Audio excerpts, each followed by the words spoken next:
सभी को जय हिंद, नमस्कार। मैं नायब सूबेदार Surendra Singh, first Mahar regiment, Indian army. मैं एक आपको छोटा सा रिकॉर्डिंग सुनाता हूँ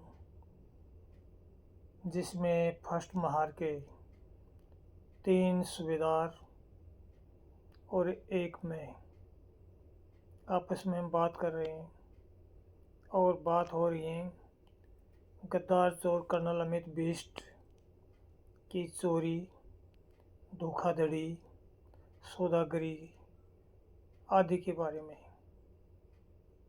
और ये तीनों सूबेदार मेरी पलटन के होनहार सूबेदार हैं, जिनका नाम, एक का नाम है मेरी यूनिट का सूबेदार एडजुटेंट एसए संजय कुरने, एक मेरी यूनिट का सूबेदार रंजीत सिंह जो कि सिग्नल जेसीओ, और तीसरा सूबेदार विनोद कामले जो एक कंपनी का सीनियर जेसीओ थे।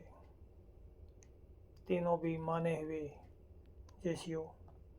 लेकिन गद्दार कर्नल अमित बिष्ट जब मेरी पलटन का सीईओ बन गया था और तीनों मिलकर, हाँ, और एक मैं इनके साथ था, हम बात कर रहे थे कि इसने कैसे चोर बाजारी पलटन में बना रखा है। और एक कह रहा है कि ये ऐसी दलाली करता है कि पलटन हमारी हर्षल जोशी मठ से लखनऊ आई थी, इसने पूरी पलटन को एक सीओजी के कनेक्शन करवाए थे। यानी एक मोबाइल कंपनी के पूरे यूनिट को बाई ऑर्डर कनेक्शन करवा दिया और उससे लाखों रुपए का कमीशन लिया, उससे बड़े लाखों के एलसीडीज लिए और वो अपने घर पानीपत में सप्लाई करवाए। वो सारी बातें ये अलग अलग तरीके से बता रहे हैं, आप थोड़ा ध्यान से सुनेंगे। और फर्स्ट महार के जितने भी जवान मेरी इस रिकॉर्डिंग को सुने तो आप सभी बताना। और फर्स्ट महार में कुछ एक 10-15 जो चमचे हैं कर्नल अमित बिष्ट के अभी भी, वो सुनकर भी उनके लिए भी एक तमाचा है कि देखो, पलटन के सबसे सीनियर और जाने माने हुए सूबेदार जो सिग्नल जेसीओ, जो पलटन का सूबेदार एडजुटेंट और एक कंपनी का सीनियर जेसीओ, और एक मैं घातक जेसीओ, कमांडो टीम को जो लीड करने वाला पलटन का जेसीओ, चारों हम क्या बात कर रहे हैं। और ये उन सभी को तमाचा है जो इसके चापलूसी में डूबे पड़े हैं। और बाकी ये रिकॉर्डिंग बॉर्डर पर जाने से पहले की है। बॉर्डर पर जाकर तो इसने पाकिस्तानियों से मिलकर घुसपैठ कराया था, सैनिकों को हटाकर, और बहुत गंदे कारनामे किए थे। उससे पहले का ये रिकॉर्डिंग आप सभी सुने। थोड़ा सा डिस्टरबेंस है, आप ध्यान से सुनेंगे तो आपको अंदाज़ा लग जाएगा। 2 लाख रुपए की घड़ी है डीलरों से। उसके बाद वो डील एक वाला आता है, उससे सब आइसक्रीम के अलावा और दूसरा सामान वो तो फ्री थी, फ्री आइसक्रीम डील एक वाले से हर चीज़। गेट टुगेदर में भी हाँ, पूरा फ्री। डील एक वाले के लेक्चर चलाया, उसके बाद कमीशन और क्या दे, बैटरी दे, ये दे, वो दे। ये मेरे सूबेदार एडजुटेंट संजय कुरने की आवाज़ है। वो बता रहे हैं कि ये एक आइसक्रीम शॉप थी, वहाँ पर भी लूट खसोट करता था। ये बोलता है कि जो भी डीलर आएगा उससे कमीशन मांगता था कर्नल अमित बिष्ट, ये दे मुझे, वो दे। यानी वो ये गिनवा रहे हैं अपने अपने तरीके से। उसके बाद ये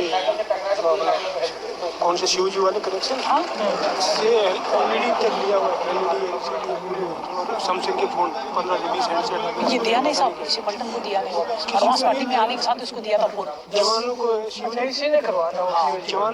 कनेक्शन कराया, पूरी भर्ती है। और इसको पता है, उसको पता है इसका बिल जो आया हुआ है उसको उस दिन बोलता है कट के उसको तुम्हारी इतने सारे उसको 5,600 कुछ है था, वो टक्कर के कट करो। 90,000 के 80,000 के एलईडी चले बड़ी वाली। बोले किसको बोले सैमसंग के फोन अभी भी उसके पास। और उसके अलावा भी अभी बीच में एक वो उसको बुलाया था साहब, बोला भाई मेरे को ये फोन चाहिए। मैं कहा हैरान हो गया बेंच। और अंदर कोई आएगा ना डीलर, बाकी कोई अंदर नहीं आएगा, सब सिर्फ वो और डीलर ही है। और ऐसी बात बता रहे हैं कि ये जो बाहर के डीलर आते थे उनसे कैसे डील करता था, अपने ऑफिस में बुला के चोरी की जो एक दलाली की जो डील करता था लीडरों से कि मुझे कितना कमीशन दोगे, उसके बारे में बता रहा है। बात बता देगा उसको, हम छोड़ पता देगा नहीं, सेटिंग करता है सेटिंग तुम्हारा इतना लिखवा दूंगा, इतना करा दूंगा, इतना बिल भिजवा दूंगा। लाता था मेरे ऊपर तो इतना चाहिए, उससे संतुष्ट नहीं होगा। बुलाओ डीलर को, बुलाए, ठीक है मैं जाऊँगा साहब, ऐसे सब इतना बोल रहे थे साहब, नहीं लाओ मेरे पास, उसको मेरे पास भेजो साहब, मैं बता आपने जो किया, जखमारी किया, इतना मेहनत किया, वो गया का बात कर दी बात, कोई लेना देना नहीं आपका। हाँ मतलब खत्म कर देना पूरा सिस्टम कि डायरेक्ट अभी जो हो गया फिर बुलाएगा, हाँ सब सेट हो जाए, सब हो गया।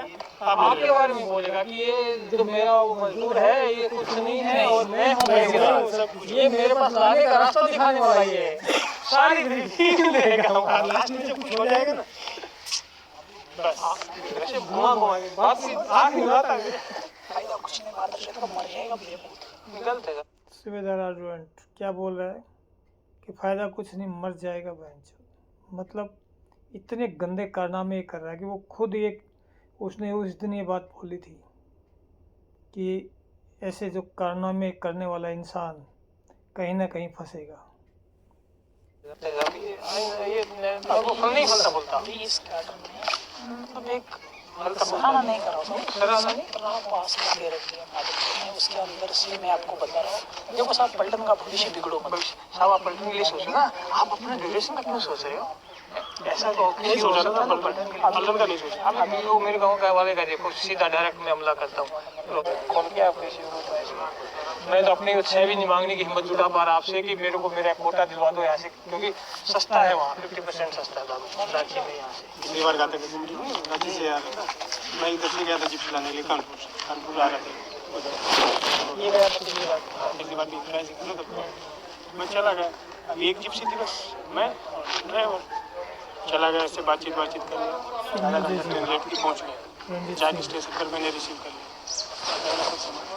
ये फर्स्ट क्लास लैपटॉप वाला थैला लेकर के आ गया और पूरा अंदर माल 6 केस तो अंदर कौन सी मैं बोला हो गया था हाँ, मैं बोला सर सामान, बोला साहब अंदर है, रुको आप, वो लैपटॉप वाला थैला दे दिया, बोला साहब मैं रुकता हूँ, आप लेकर के आ जाओ। मैं बोला होगा, जाता हूँ अंदर, लेकर के आ गए, पीछे पीछे मेरे को पता नहीं पीछे पीछे आ रहे हैं। बोला साहब ये भी अपना है, ये भी अपना है, ये भी अपना है, ये भी अपना है। अभी मेरे दिल में ही आया तो निकालू कैसे इतना पूरा, तब तक तो ट्रेन चलने का भी टाइम हो जाएगा। अब ये भी नहीं बोल रहा कि कुली ले लो कर आप उठा के तो भाई मैं फटाफट दोनों सीटों से निकाल दिए हुए जो पूरे वो रुक सुक बड़ा वाला था उसमें तो थे, वो रुक सुक को ले नहीं रहा है तो वाली होगी। मैं तो समझ गया तो इसके अंदर भी क्या होगा, मैं निकाला और भाई डाल दिया। अभी बोलूँ क्या बोला मैं कितना उठाऊंगा और वो कितना उठाएगा पहुंचेगा, खाली ड्राइवर तो जिसके पास बात और 4 नंबर प्लेटफॉर्म पर और गाड़ी उधर मेन प्लेटफॉर्म पर। बोला साहब ऐसा करो, मैं जाता हूँ, एक को लैपटॉप उठा के आप बोला इधर सामान के पास। मैं बोला ठीक है, मैं किसने पूछा, चला गया ड्राइवर को भेज दिया, गाड़ी के पास ड्राइवर को भेज दिया, देख लो ड्राइवर आया, बोला साहब क्या करना है, मैं बोला भाई सवाल, बोला साहब ये तो 10 चक्कर मारने पड़ेगा, बोला तब भी नहीं हो। मैं बोला भाई एक चक्कर तू मार गया, तू इधर खड़ा ना, एक में चक्कर मैं चलो और क्या करेंगे, दोनों लेके जाना कुली, अगर उस कुली में होती है तो कुली बताता हूँ। फौजी उठाएंगे तो फौजी की थोड़ी लिहाज बनी है अभी भी, फौजी से कुछ शर्म करते हैं साहब। फिर उसने साहब उस सिखलाई की जिप्सी खड़ी थी सिक्योरिटी वाले जिसके गेस्ट रूम में जाना था, तो उस सिखलाई वाले ड्राइवर को ही लाया, दोनों को पकड़ के बोला यार इधर आ जाओ, बोला मेरा थोड़ा सामान है प्लीज, बोला मोबाइल, फिर सोचा होगा छोटा मोटा होगा, ड्राइवर और को ड्राइवर आया तो वो भी आए देखे हंसने लगे, बोला यार क्या है, बोला आपका क्या सीख हुआ, बोला चोरी के सामान के बारे में बता रहे हैं, कहीं से दूसरी जगह से चोरी करके लाया है। जिप्सी में नहीं आ रहा, अच्छा सिखलाई के गेस्ट रूम था, गेस्ट रूम में रुकना ये कानपुर में।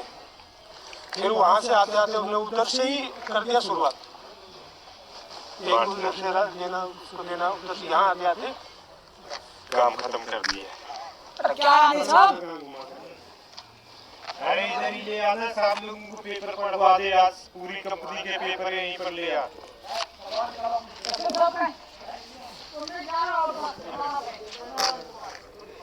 मैंने तो एक्सक्यूज में भेजना था, मैं जब ड्यूटी जा रहा था मैं आया छुट्टी काट बोला कैटर करके बैठा था, मैं बुलाए मैंने, हाँ बोला